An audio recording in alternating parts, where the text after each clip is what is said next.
आज अपन इस लेक्चर में बात करेंगे एंटीबॉडी क्या होती है, एंटीबॉडी किसकी बनी होती है और एंटीबॉडी कहां पर बनती है। ये चीज छोटे मोटे क्वेश्चन होते हैं जो अपन को कंफ्यूज करते रहते हैं, तो इसी कंफ्यूजन को आज अपन इस लेक्चर में कंप्लीट करने वाले हैं, दूर करने वाले हैं। तो चलिए सबसे पहले बात कर लेते हैं एंटीबॉडी है क्या। तो एंटीबॉडी होती है N antibody is a protein. Antibody एक तरह की क्या होती है, प्रोटीन होती है जो प्रोड्यूस करती है, अपना इम्यून सिस्टम होता है ना उसमें प्रोटीन क्या करती है, प्रोड्यूस करती है।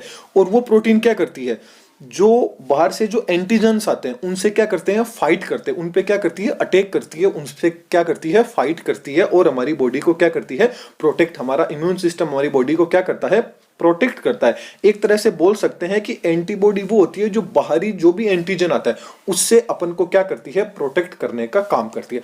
अब एक छोटा सा क्वेश्चन आ जाता है कि एंटीजन क्या होता है, व्हाट इज द एंटीजन। आखिरकार एंटीजन क्या होता है, तो एंटीजन क्या होता है, कुछ भी नहीं है। एंटीजन एक फोरेजिन सब्सटेंस है। मान लीजिए आपके घर से है, आपका घर है, आपके घर पे कोई मेहमान आ गया, मतलब कोई बाहर से कोई आदमी आ गया जिसको अपन जानते ही नहीं है, क्या है, जिसको अपन बिल्कुल भी नहीं जानते, ऐसे कोई आदमी आ गया, मतलब फॉरेजन आ गया। या अपन ऐसे बोल सकते हैं अपने देश में कोई विदेश का आदमी आ गया, उसको क्या बोलते हैं अपन, फॉरेजन बोलते हैं। ठीक ऐसे ही फॉरेजन जो सब्सटेंस होते हैं उन्हीं को अपन क्या बोल देते हैं, एंटीजन बोल देते हैं। और उन फॉरेजन को क्या करते हैं, अपन को बाहर किल करना होता है, बाहर निकालना होता है, उनको अपन क्या बोल देते हैं, एंटीबॉडीज बोल देते हैं। That's clear.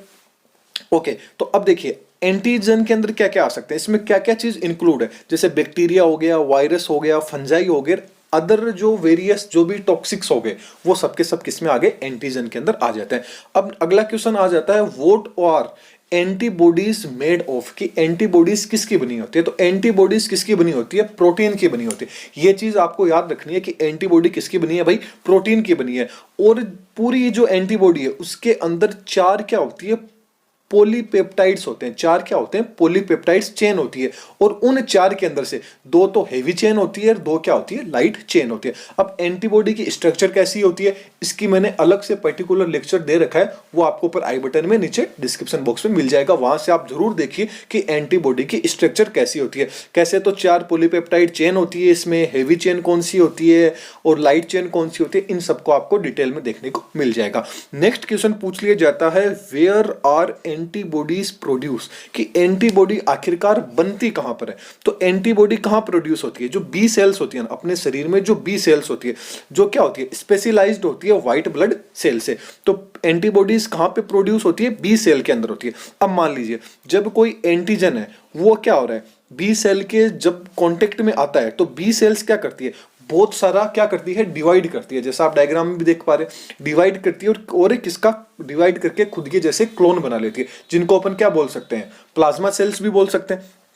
अब क्या करेंगे, ये जो क्लोन्स है, बी सेल्स के जो जो मतलब क्लोन है या जो प्लाज्मा सेल के जो क्लोन है, ये रिलीज करते हैं बहुत सारी क्या करते हैं, एंटीबॉडीज क्या करते हैं, रिलीज करते हैं। और क्या करते हैं, अपने शरीर को क्या करते हैं, प्रोटेक्ट करती हैं। Blood stream and lymph system को क्या करने का काम करती है, यहां से एंटीबॉडीज रिलीज होती है और जो क्या करती है, एंटीजन के खिलाफ क्या करती है, फाइट करने का काम करती है। तो मेनली बात चल अपन को ऑल आउट ओवरऑल जो भी अपन को सिस्टम मिला है कि एंटीबॉडीज कहां से प्रोड्यूस होती है, तो कहां से होती है, बी सेल से प्रोड्यूस होती है। That's clear. ओके, देखिए एक इंपॉर्टेंट चीज पॉइंट आपको बताता हूं कि बहुत ज्यादा आपको पूछा जाए कि बहुत ज्यादा एंटीबॉडीज आपको कहां देखने को मिल सकती है। तो बहुत ज्यादा जो एंटीबॉडीज होगी वो प्रेजेंट होती है कोलेस्ट्रम के अंदर। अब ये कोलेस्ट्रम क्या होता है, ये क्या होता है कि जब भी कोई लेडीज प्रेग्नेंट होती है और उसके बच्चा हो जाता है, तो क्या होता है, जब वो क्या करती है, ब्रेस्ट फीडिंग कराती है, जब अपने बच्चे को जो दूध पिलाती है, वो दूध कैसा होता है, एकदम गाढ़ा होता है। कैसा होता है, एकदम गाढ़ा होता है। तो उसी को क्या बोलते हैं अपन, कोलेस्ट्रम बोलते हैं। That's clear. तो कुल मिला के बात यह कि जो बच्चा जन्म लेता है, जिस टाइम पे वो जो माँ का पहला दूध पिया जाता है, वही क्या होता है, कोलेस्ट्रम होता है। और उसमें बहुत ही ज्यादा क्या होती है, एंटीबॉडीज प्रेजेंट होती है। That's clear. नेक्स्ट क्वेश्चन आ जाता है, how do antibodies fight of antigen. अब एंटीबॉडीज एंटीजन से कैसे फाइट करती है। वेन एंटीजन क्या होता है, जब कोई एंटीजन होगा वो अपनी बॉडी के अंदर क्या करेगा, इंटर करेगा। अब इंटर करेगा तो अपना जो इम्यून सिस्टम होगा वो उसको क्या करेगा, उस एंटीजन को रिकॉग्नाइज करेगा और क्या करेगा, एंटीबॉडी को इंस्ट्रक्शन दे देगा कि जाओ भाई आपका काम स्टार्ट हो गया है। इस तरह से एंटीबॉडी एंड एंटीजन फाइट करते हैं। अब एंटीजन और एंटीबॉडी ये रिएक्शन कैसे करते हैं, इसके ऊपर भी मैंने पर्टिकुलर वीडियो बना रखी है, क्योंकि इस लेक्चर में सब कुछ एक्सप्लेन करें तो काफी बड़ा हो जाएगा। तो उसकी अलग से वीडियो बना रखी है, वहां से आप उसको देख सकते हैं। और इस टॉपिक के आपको नोट्स चाहिए तो आप मेरे टेलीग्राम चैनल पे जाइए, फ्री ऑफ कॉस्ट आपको नोट्स मिल जाएंगे, वहां से आप क्या कर लीजिए, उनको डाउनलोड कर लीजिए। Thank you. नेक्स्ट लेक्चर में अपन फिर मिलेंगे।